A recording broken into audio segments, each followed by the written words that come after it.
Good morning, everyone. Welcome to the Wave. We're going to go ahead and get started.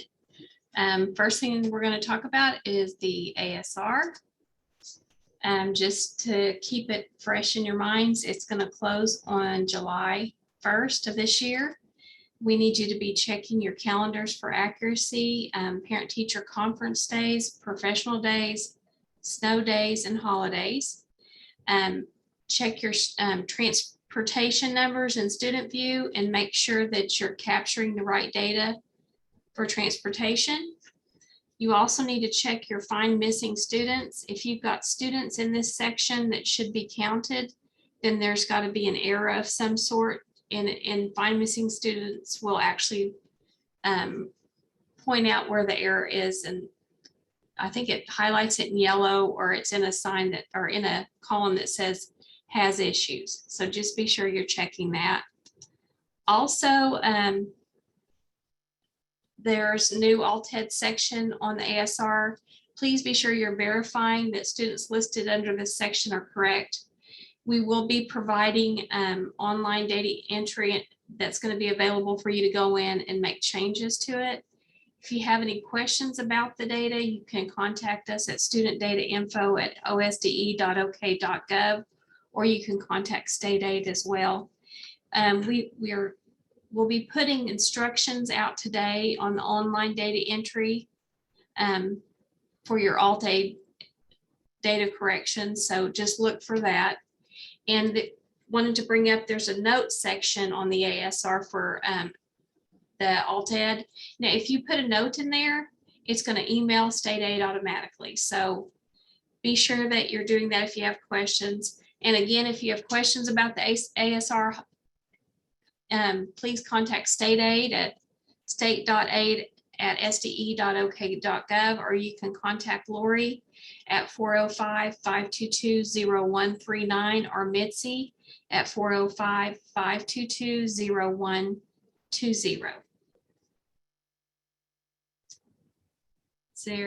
Mitzi, do you have anything to add? Yeah, just a quick comment. I think we've gotten several emails regarding attendance and transportation. And you've got to remember that those are moving targets right now because school's still in session, people are making changes. So your attendance and your transportation might not match exactly right now. The best time I think to check for that is on Mondays, because we request everything over the weekend. So usually about midday on Monday, the time everything's gone through validations and updated, is a good time to check that. And just be patient, because that actually won't probably be totally correct until your school year's over. But thanks for checking. I know people are checking it, and we sure appreciate it. Thanks, Mitzi. Okay, our next slide, Alyssa with accountability is going to go over the next couple slides. Alyssa, are you there? I'm here. Okay. Hi, everyone. I just want to remind everyone that the chronic absentees and medical exemptions is open in the accountability reporting application. And I just want to remind everyone that you have to have a district admin user before the student's absences records can be amended into medically exempted for the indicator. So if you haven't done so, please make sure that you fill out the survey. I'm putting that in the chat here. Please fill out the survey to identify who is the district admin user in your district. Please know that this is different to that district admin role that you already have in the application. Basically, this is the one that can grant or deny those absences. Next slide, please. So again, just I want to remind everyone that you have to have your local exemption committee, which the committee that meets to approve or deny any requests. And then there is a user that submits those requests in the accountability reporting app. And then there's another user in your district that grant or denies those requests based on what your local exemption committee have discussed or decided for that student. And then if you guys have any questions, please make sure you reach out to us, or if you're confused on how the process is, we're more than happy to assist you with that. And, if you guys want to set up a Zoom call or something, that is perfectly fine. Our email address is accountability@sde.ok.gov. And I've also put in the chat the toolkit. And next slide.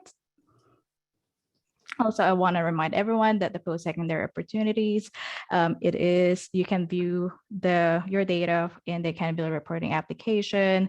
So you need to make sure that all of your coursework data is in the accountability reporting by June 30th or before your wave rolls over to the new school year. If you have any questions, please send us an email. Thank you, Alyssa. No problem. Okay, next thing we want to cover is exit and dropout codes. So if you enter an incorrect exit code, it's going to affect your dropout or your graduation report. So please be sure that you're populating this with the correct data. So, and understand that corrections will not be allowed for exit codes that occur during the school year or before the certification of the district ASR. So you can make corrections. We want to see those exit codes in there by the certification of the ASR. But once they're in there and the ASR closes, you're not going to be able to go back and make those corrections. And I've listed valid exit codes that you can utilize when you were like a student's moving out of state. You'd use the 1909.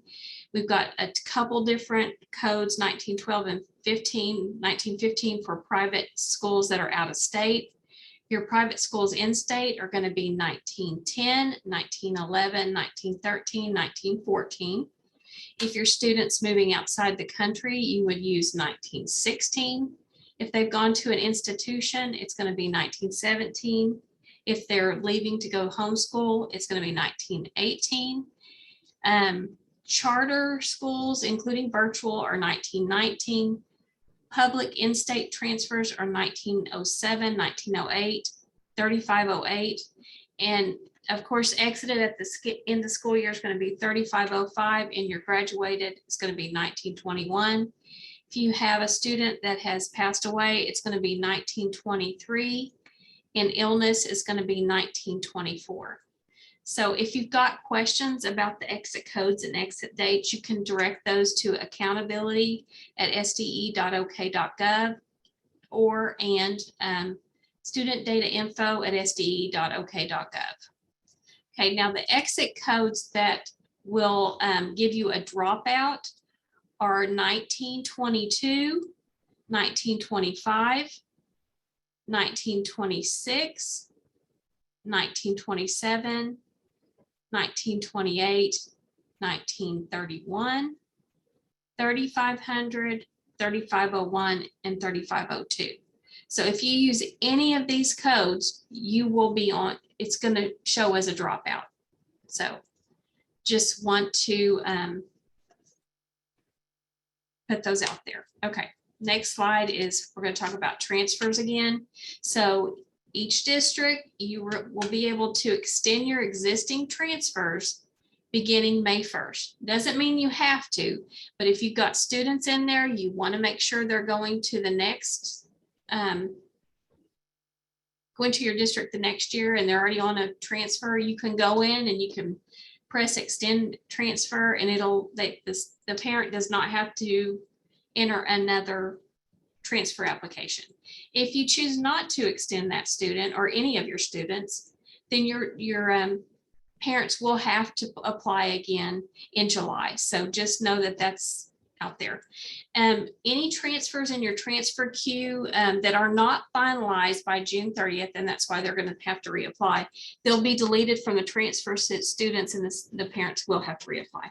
So your capacity numbers, you're going to have to begin reporting those 15 days prior to any quarter and 15 days after. So probably June 15th through July 15th is what you're looking at reporting those capacity numbers. Virtual district transfers. And I know y'all are asking questions and I think Eric's answering them. So all virtual district entries must have a virtual transfer started on them. And that ensures that we can meet the statutory requirements to ensure students' mobility in and out of virtual charters are no more than 2 transfers into a virtual charter per school year. This was a law that was effective July 1st of 2021. So make sure that if students are going to a virtual district, that that's entered into the transfer system. Next slide, I'm going to give it to Eric and let him talk about everything you've been waiting for on PBET. So Eric. Sorry, I was looking for my mute button. I was trying to answer questions in the chat, so my apologies. That's okay. PBT. Okay, so here's where we're at with PBT. The application and accountability reporting should be ready to start reviewing school year 2020-2021 around May and middle of May is what I'm being told. Around the middle of May is when we should start seeing that. I am completely aware that a lot of, some schools will already be out of school. Some of you end right around that, most of you end right around that period of time, around the 19th or so. Yes, that's pretty much when they're starting a review for the 2020-2021 school year for PEBT review. You can go ahead and go in and review the data for 2020-2021 that's in accountability reporting already to kind of understand what you may or may not need to request for changes in that school year. I would highly encourage you to go and review the 2021-2022 school year data for PEBT now, so that you can go ahead and your system now and fix that, so you don't have to worry about it later.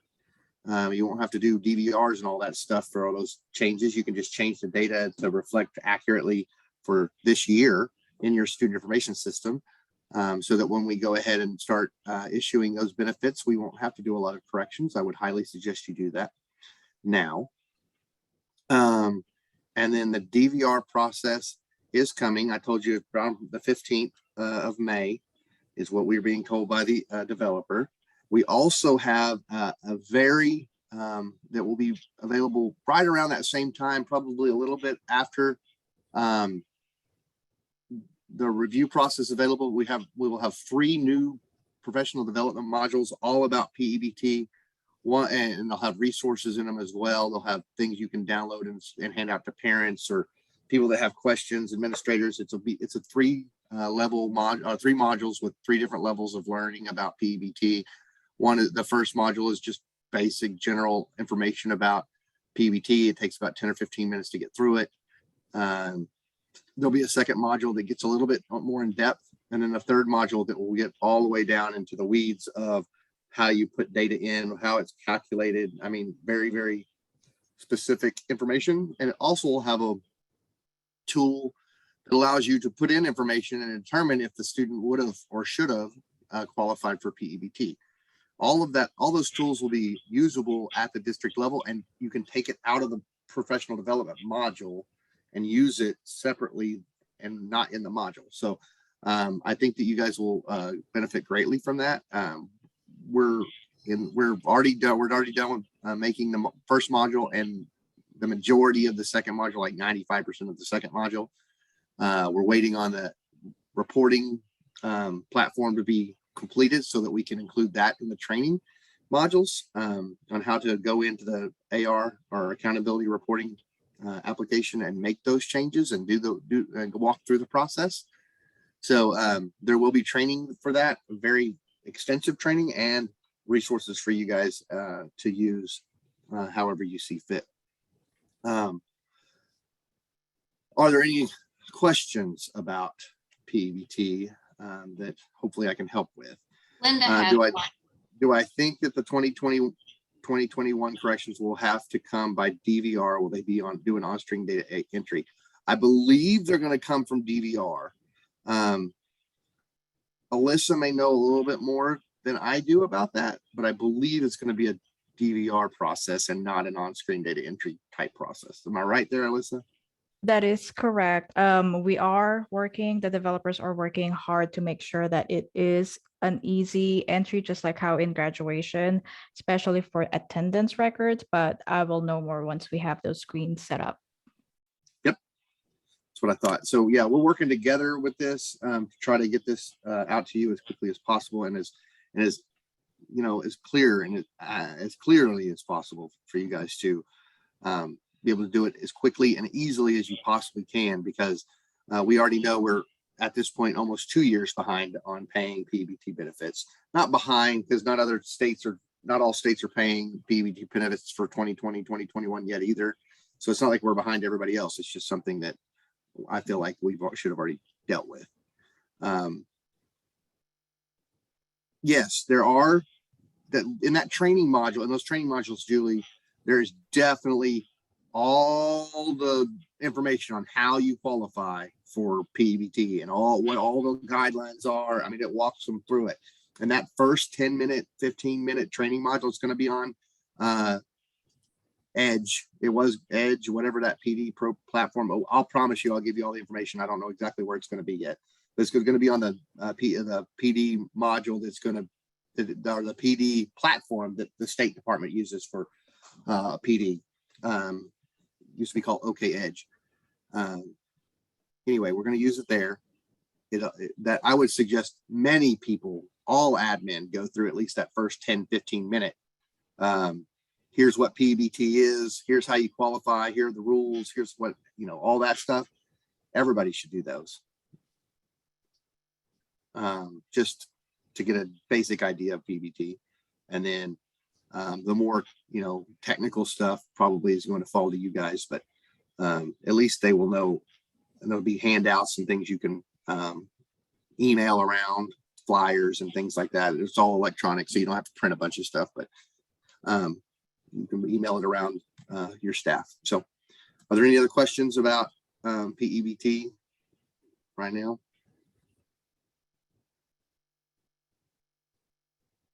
So right now, for parents that think that they should have gotten a card, or they have gotten a card, but they're not sure what to do with it. They don't know what it is. You know, those types of questions.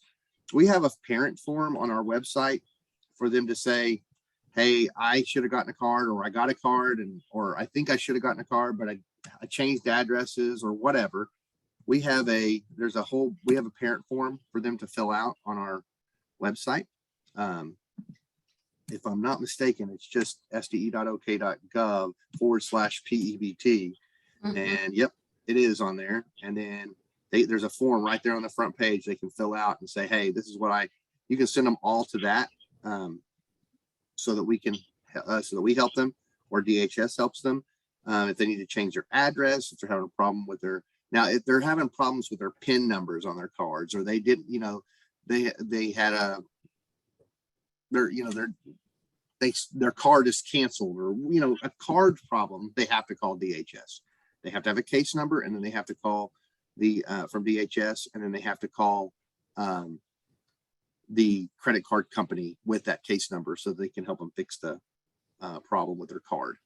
So we cannot fix card specific problems, but we can help them change their address. We can help them allow them a safe space to vent their frustrations. So it's not on you guys. There's a form that we can go through, and they can go through and they can say whatever they would like to say, and say how horrible we are at what we do, or how great we are at what we do, either way.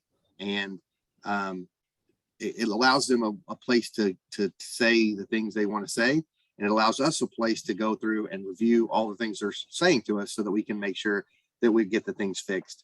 And you guys will be able to see that too in the new app. So can't wait for you guys to see that. Thanks, Eric. Yep. Okay. Next thing we want to talk about is the rollover to 22-23. The wave's going to be down the 11th, July 11th through the 22nd of July. The 23rd and 24th aren't on there because it's a weekend. So it'll be back up on the 25th. And prior to doing a SIF agent rollover, please put your zone to sleep. If you're having issues putting your zone to sleep, you can reach out to your vendor or contact us at studentdatainfo@sde.ok.gov for assistance. If you have no idea what that means, please email us, call us before you do any SIF agent rollover. If you have no idea what we're talking about, and you're just like, I don't even know what they're saying right now, this is foreign language to me, that's okay. Just before you do your rollover,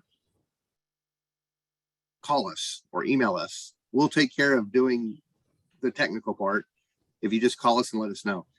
Also, one other thing on something like this for this time frame, if you are moving from one student information system to another student information system, first off, I'll pray for you. But number two, please let us know so that we can help you guys as much as possible. There's not a whole lot we can do, but in some cases we can help more. And in other cases, we can definitely help guide the vendor. So if you're doing that, please let us know too.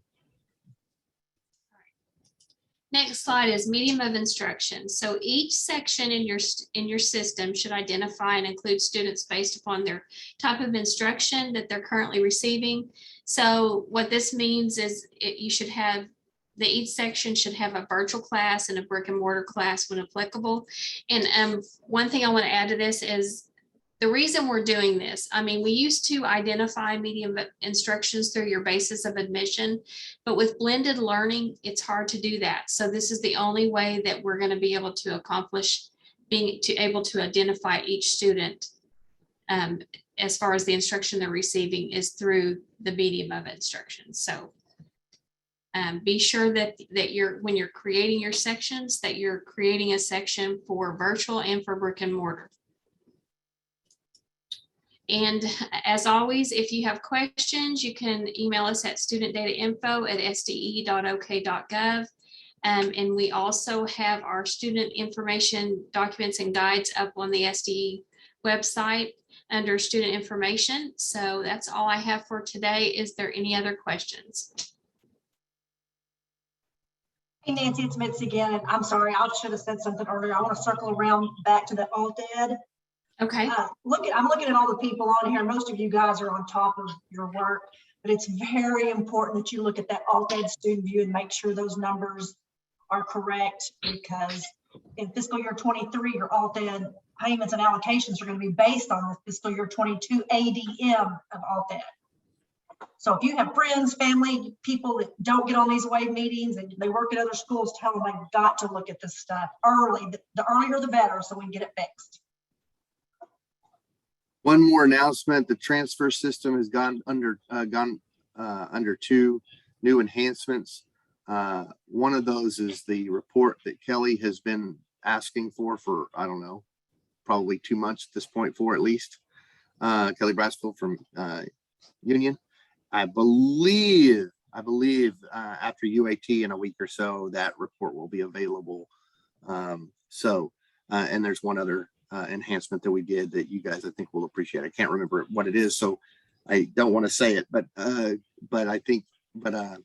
there were two enhancements, and one of those was that report that Kelly's been asking for. So I think we're gonna have that next few weeks. Recent transfers is the report he's been asking for, with dates and when it was requested and when it was approved or whatever. So and an easy way for you guys to compare it to your student information system reports. Eric, this is Wendy and Moore. I've got a question for you. I'm going through a lot of the mandatory fields in the WAVE report. Mm-hmm. Is there any way for us to know what mandatory fields our district is currently not populating so that we can go in and fix those? Oh, Wendy, I am so glad you asked that question. We spent my team spent 2.5 hours around a conference table this week dissecting student personal and dissecting which vendors are not sending different pieces of data inside of student personal. We're building out what we're going to call a package, I guess. I don't know what we're going to call it exactly, but it's going to be some sort of package of files for our vendors and then individually for districts that will kind of break down each object. It's not going to be, it's almost a report card of how well you're sending each object and what's the good things, and obviously the highlights the bad things, what we're missing, what we're kind of what we're seeing that's coming directly from your district. Give us a couple months to come up with that, a few months to really develop that out and really figure out how it's going to help you guys and work best for us and you guys. But yes, we are working on that right now as we speak. That was a suggestion somebody had given us, that we decided that had a lot of merit. It's really hard to know what you don't know, if nobody's willing to tell you. I've been trying to go through the wave report and the schema for our SIS system, and it's almost impossible for me to try and find where these fields are populated, or even if they're populated. I mean, we may have large sections of data entry that are going to have to be performed pretty quickly. Right. So like I said, we're gonna continue that work. We're gonna work through student personal. We got a long way through student personal with our vendor packages this week. So we're going to continue that, and we're just going to kind of filter that down to districts. So it won't take quite as long for districts as it did for vendors initially, but we're going to continue working on those, and we're going to start sending those out. Keep in mind, this is not something that we're saying gotcha. That's not the point. The point is to work with you and to try to figure out the best way to get the data from you to us, and in a way that we understand it, and the way you guys understand it too. So everybody we can work together, and that's really the purpose of it. We're not trying to judge you or judge anybody or anything. We're just really trying to get a handle on where we're at and how we can make it better. That's it. So as we develop those, we will definitely start sending them out. We will probably start asking for people to, kind of help us develop those along the way, so that it's helpful. So we're not just sending something that we think would be helpful, but it will actually be helpful. So we'll be working with several people, several districts as we develop those packages, and we'll go through each of the, probably the first 7 major collections: students, student personal, student school enrollment, LEA info, school info, those major ones.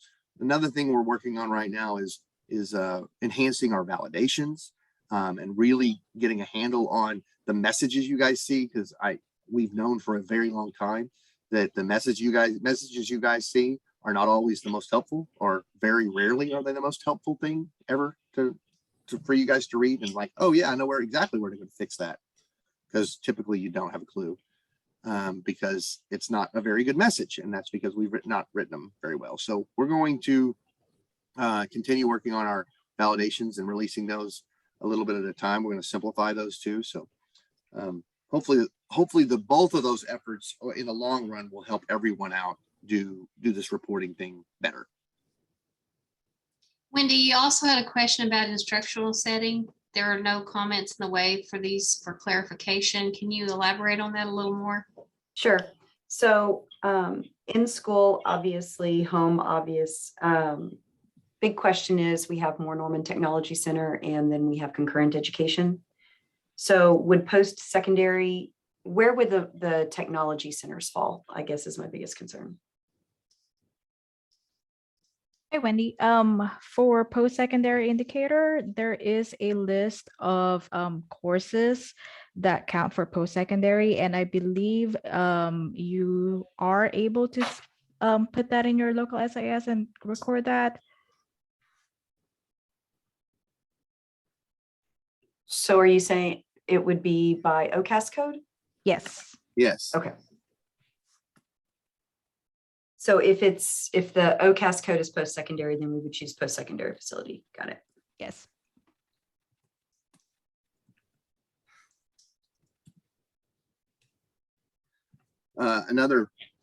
So we've got a question about pre-K student transfers.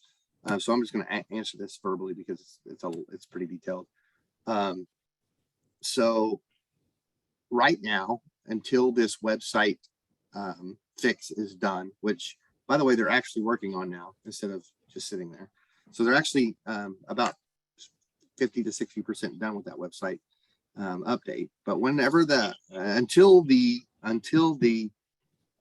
parent student transfer application is available on the website, we will not, you will have to have students enroll at their resident district initially, and then request a transfer. Okay. Now, once that's available, which should be fairly soon, which obviously is at the end of the year. So it's not really helpful on April 28th to tell you soon we'll have a transfer form that is used, since most of you will be out of school in 3 weeks, and there won't be any transfers anymore the rest of the year. But soon that should be available anyway.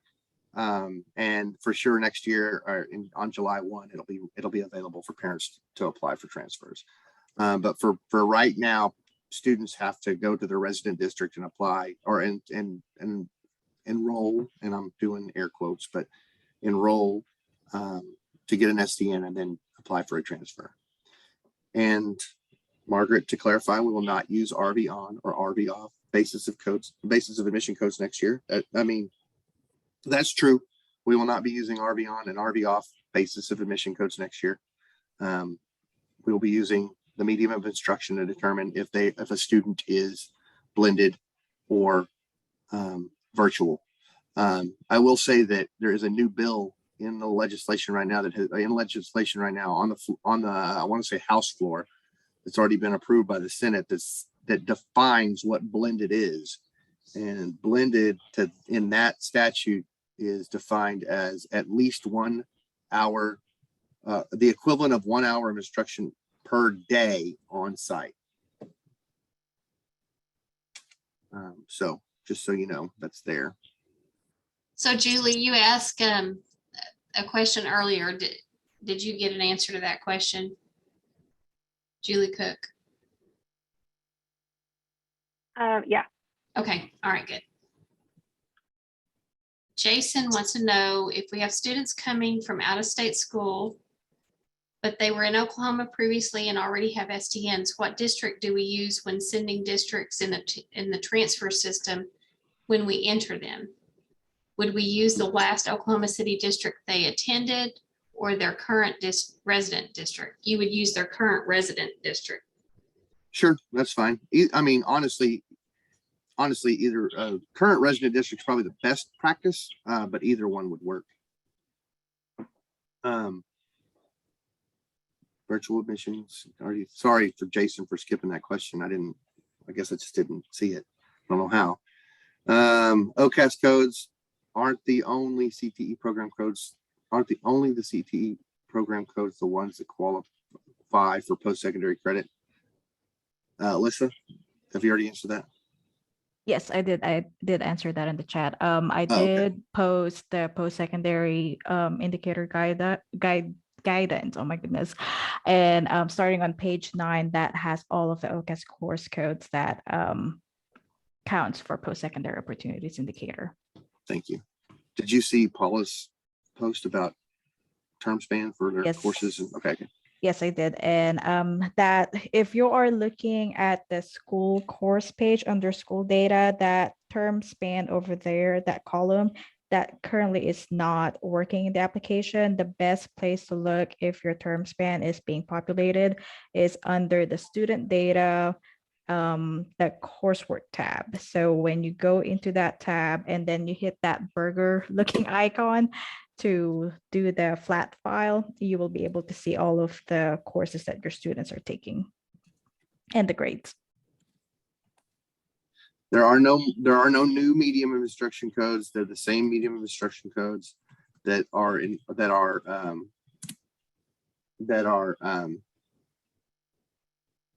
already released by SIF.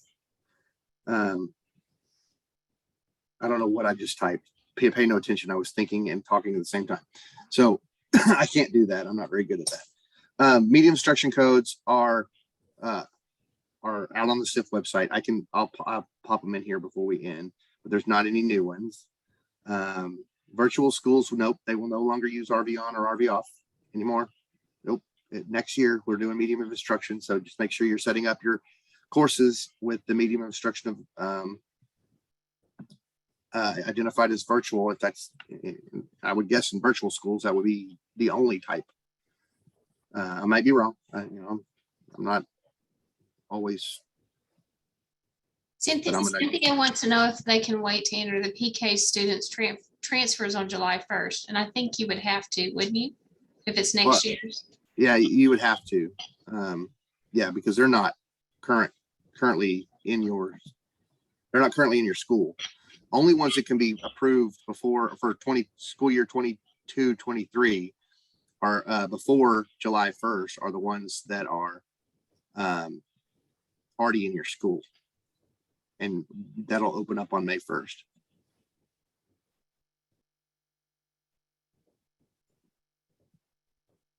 And I'm still looking for the code set. So give me just a second. So Linda was thinking along the lines of blended or total virtual. Would they be the same code? No, No. I'm going to show you. Okay. Well, I mean, if this section is virtual, because you're looking at it from a section point of view, not overall. not overall. When you say section, is that like we're making it say like social studies virtual? Is that how you guys are going to see it? No, social studies is a course. So algebra 1 is a course, right? So you've got, or social studies is a course. You may have 7 sections of social Right. studies. So a section is what we're seeing is every classroom full of kids is what we would call a section, I guess.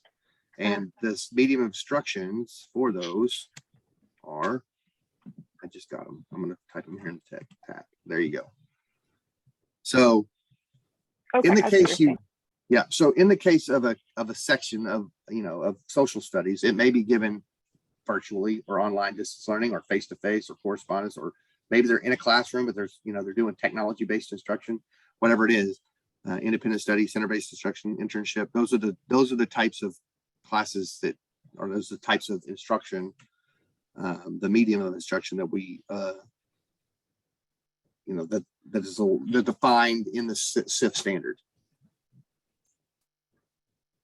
If there's others that we need to consider, if there's other things that we need to potentially add another code for or break out, like technology based in the classroom, teacher led, non-teacher, whatever, then we may need to have those discussions and add another code that would kind of more clearly define some of these or break these down further. That we need to have those conversations. So please bring those up. Send me some emails, send me some text messages, whatever you think, if you think that something we need to add more to this list or break these down further into more specific ways, we can certainly have those conversations. Okay. So- and Paula wants to know about the 22, 23 subject codes, when they're going to be released. Unfortunately, I don't know the answer to that question. We'll have to talk to accreditation about that. Accreditation and OCAS and curriculum instruction usually get together around this time of year and start releasing those. I would guess it'll be sometime early to mid-month next month.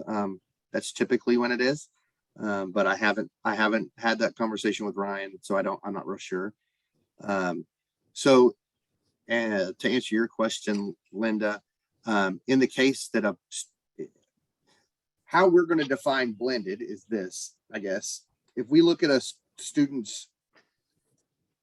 section enrollments and see that they're enrolled in 3 face-to-face classes per day and 4 virtual online distance learning, we're going to call that a blended student. Even if it's just 1 hour per day for virtual online distance learning, we're going to call that blended. So technically the class is virtual on one class will be virtual online and the other ones would be in person, or maybe it's 3 classes and 4 classes or whatever breakdown it is. So I may not have answered that accurately the first time I answered it. So I apologize for confusion. I hope I've cleared it up.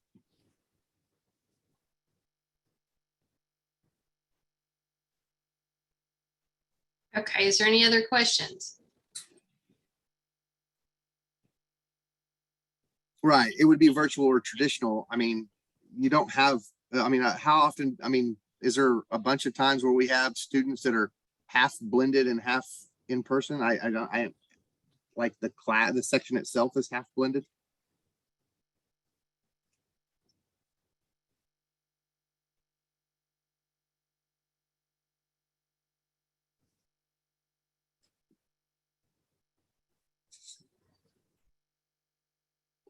So I think So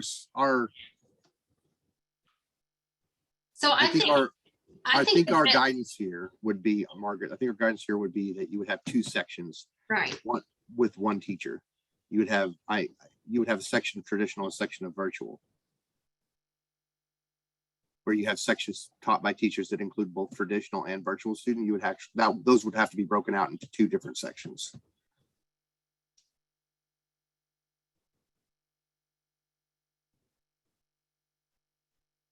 I know. I knew you were afraid of that.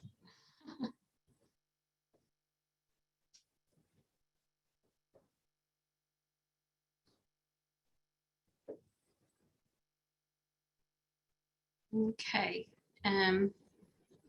Any other questions?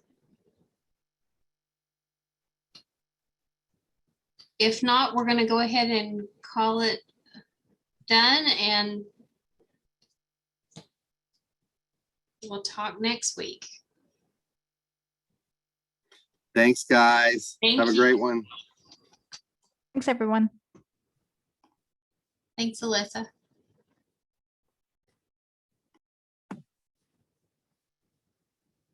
Thank you, State Aid. Thank you, Accountability, for being here. Yes, definitely.